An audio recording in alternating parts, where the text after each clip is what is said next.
Assalamualaikum warahmatullahi wabarakatuh. Saya Fazila binti Muhammad Noor, nombor matrik 049484. Saya akan menerangkan tentang tajuk tulisan saya pada hari ini. Definisi atau takrifan falsafah.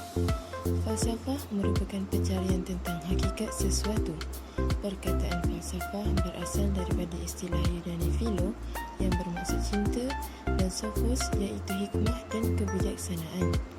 Menurut Kamus Dewan edisi keempat 2005, falsafah ialah pengetahuan dan penyelidikan tentang sebab-sebab iaitu asas-asas, hukum dan lain-lain, kewujudan sesuatu ataupun tentang kebenaran dan erti wujudnya sesuatu. Manakala menurut Abdul Rahman Haji Abdullah, istilah kebijaksanaan tersebut adalah bermakna cinta pada kebijaksanaan atau pada kebenaran dan keutamaan.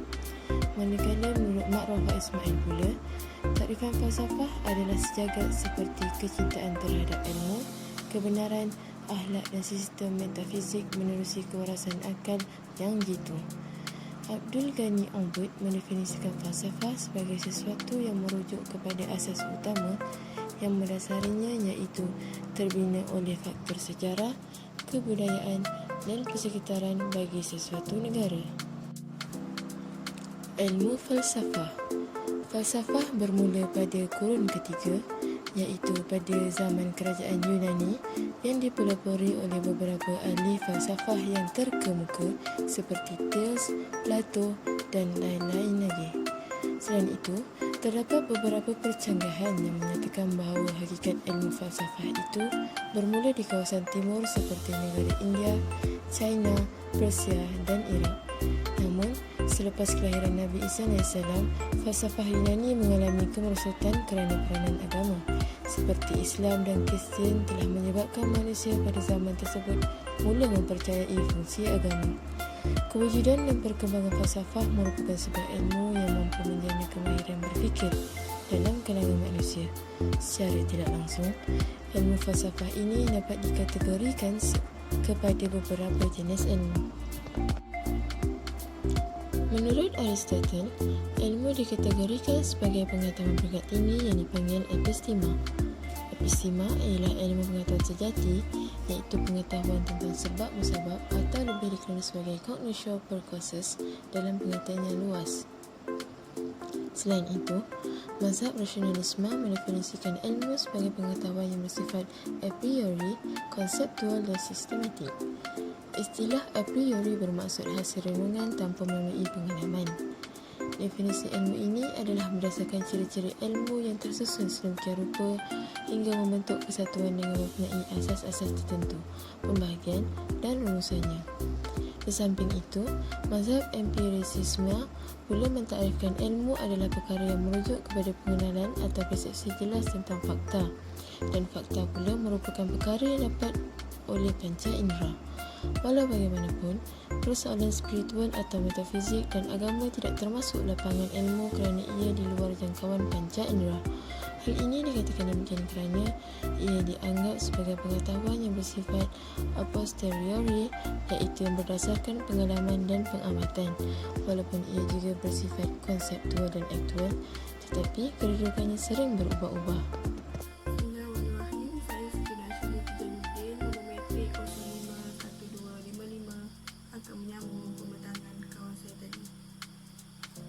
Baiklah, kita masuk kepada pembahagian falsafah. Di sini saya dapat mengkategorikan pembahagian falsafah kepada 3 kategori, iaitu yang pertama, falsafah nazariah dan falsafah amaliah. Falsafah nazariah merupakan falsafah yang berasaskan teori sesuatu dapatan ilmu, manakala falsafah amaliah pula merupakan falsafah yang berasaskan amali atau praktikal. Tambahan lagi, kategori ini juga dinyatakan oleh Aristotle dalam kajian ilmu falsafahnya. Pembahagian falsafah yang kedua ialah falsafah umum dan falsafah khusus. Falsafah umum adalah seperti ontologi, epistemologi dan ilmu mantik. Contoh bagi falsafah khusus pula ialah aksiologi. Kita masuk kepada pembahagian falsafah yang ketiga, iaitu ontologi, epistemologi dan aksiologi. Bagi ontologi ialah Ontologi ialah cabang ilmu falsafah atau metafizik yang berkaitan dengan fitrah makhluk, iaitu manusia, yang mana setiap bentuk pemikiran manusia dapat dikembalikan kepada dasar.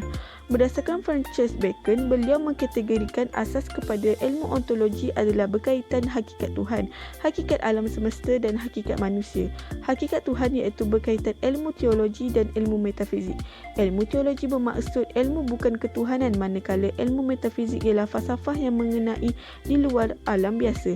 Seterusnya, hakikat dan alam semesta adalah berkaitan ilmu kosmologi.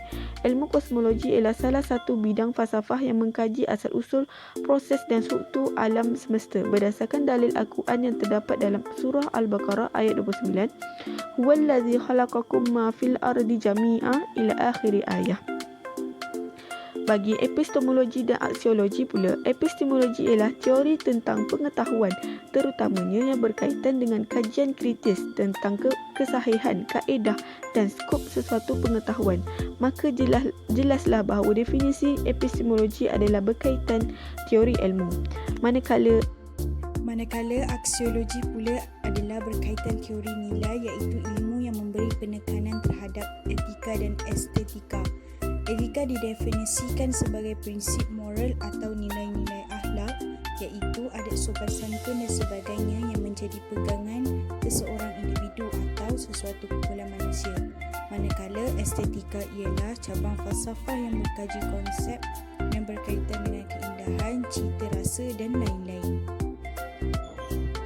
Assalamualaikum warahmatullahi wabarakatuh. Nama saya Hina Husna binti Muhammad Hamzam.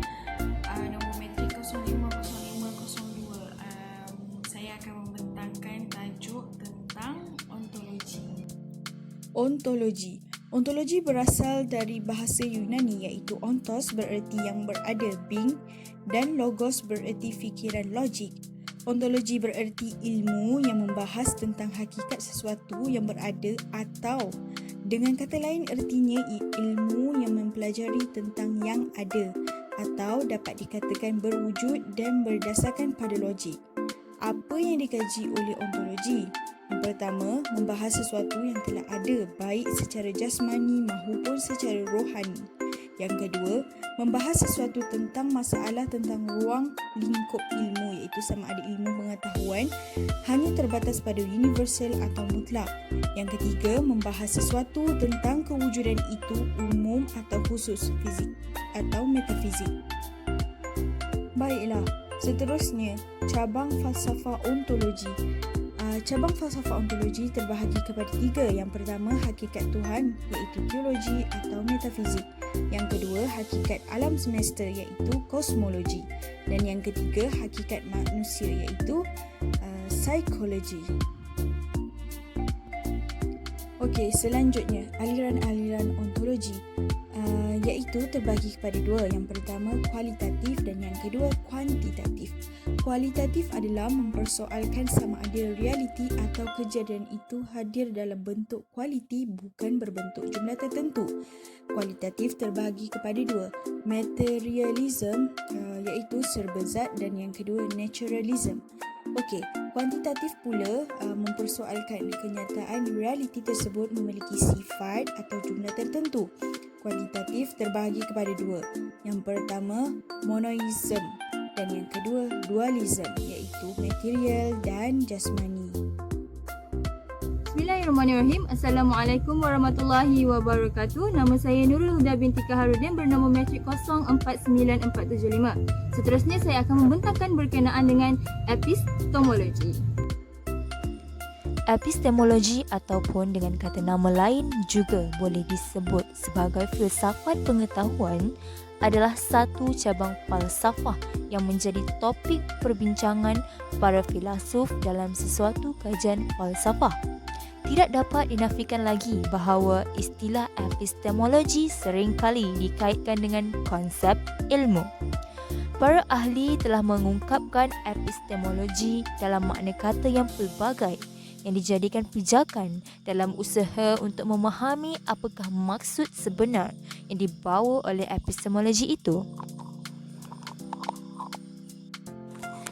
Menurut Muhammad Hisham Muhammad dan Azalina Irdawati Tahir, dalam kajian beliau ada mengatakan bahawa Gabungan di antara dua perkataan iaitu perkataan epistem dan juga perkataan logos, di mana epistem itu bermaksud pengetahuan, manakala logos pula bermaksud pengetahuan yang sistematik, di mana gabungan antara epistem dan juga logos ini pada akhirnya telah membentuk satu istilah yang dinamakan sebagai epistemologi. Secara umumnya, epistemologi ini dapat difahami sebagai suatu pemikiran yang bukan sahaja mendalam, malahan sistematik berkenaan dengan sesuatu ilmu pengetahuan tersebut. Epistemologi menurut Oxford Dictionary of Sociology 2009 pula membawa maksud sebagai the philosophical theory of knowledge on how we know what we know. Hal ini demikian bermakna epistemologi itu adalah bagaimana seseorang individu memperoleh sesuatu pengetahuan yang dimiliki olehnya. Manakala dalam kajian Basri Hussein seperti disebut dalam Munir Ba'al-Baki 2000 ada menerangkan bahawa perkataan epistemologi dalam bahasa Arab pula dapat diterjemahkan sebagai Nazariah Al-Ma'rifah. Sementara itu, Muhammad Hisham Muhammad dan Azalina Irdawati Tahir dalam Dagobert 1962 menambahkan bahawa epistemologi merupakan antara salah satu daripada cabang-cabang falsafah yang membahaskan tentang sumber, struktur, metod dan kesahihan sesuatu pengetahuan. Rentetan daripada itu, dapatlah disimpulkan bahawa epistemologi ini menjawab persoalan mengenai sesuatu pengetahuan yang dimiliki. Persoalan-persoalan tersebut adalah seperti yang tertera di bawah. Persoalan yang pertama adalah apa itu pengetahuan?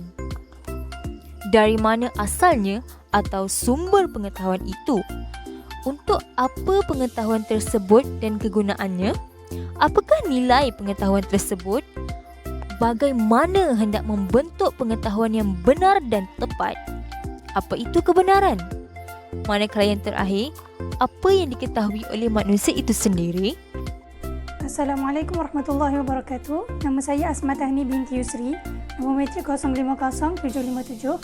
Seterusnya saya akan menerangkan tentang aksiologi. Bismillahirrahmanirrahim. Seterusnya kita akan masuk kepada konsep aksiologi. Dari segi bahasa, kedua-dua perkataan ini berasal daripada Yunani. Yang pertama ialah axios yang bererti nilai, manakala logos bererti teori.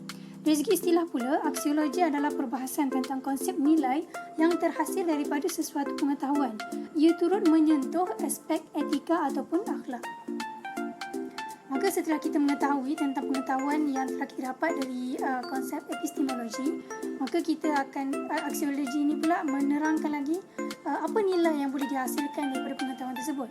Maka apakah itu nilai? Yang pertama, memiliki karakteristik yang abstrak, iaitu merupakan satu bentuk kualiti.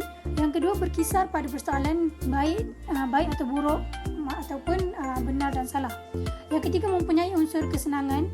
Vital ni maksudnya essential ataupun perlu ada, dan yang ataupun ialah perlu ada, dan yang ketiga ialah unsur kerohanian. Fakta versus nilai. Okey, sesuatu fakta itu adalah natural, tetapi manusialah yang memberikan nilai kedalamannya sehingga ia mengandungi nilai pada fakta itu. Maka ini antara contohlah fakta versus nilai ni, maksudnya satu fakta itu contohnya tentang konsep poligami. Seorang individu boleh ada nilai yang berbeza terhadap konsep poligami tersebut. Seterusnya, pembahagian aksiologi boleh dibahagikan kepada dua. Yang pertama ialah teoretikal, yang kedua ialah amali. Teoretikal ialah suatu pengkajian untuk mengetahui tentang takrifan, sebab dan akibat, kebaikan dan manfaat. Contohnya, apakah konsep kerajinan, mengetahui kesan mencuri, mengetahui kebaikan menolong orang lain. Manakala amali pula ialah suatu perilaku dan pelaksanaan terhadap apa yang dibincangkan teori tersebut. Ia bertujuan untuk merealisasikan tujuan hidup. Contohnya, bila kita dah tahu konsep kerajinan, maka kita akan belajar dengan lebih tekun. Seterusnya, kita akan tidak mencuri. Dan yang ketiga ialah membantu orang sekeliling. Hubungan antara teori dan praktikal, umpama teori itu asas ataupun mabadi dan amali itu tujuan ataupun al-ghayah. Seseorang perlu bermula dengan asas dan berakhir dengan pengamalan agar sampai ke tujuan hidup yang sebenar. Jadi dia perlu berganding bahu lah dua perkara ni. Sebab kalau ada teori saja tapi tidak beramal, dia akan tak sampai kepada tujuan hidup yang sempurna lah, tidak akan sampai pada tujuan hidup yang sempurna.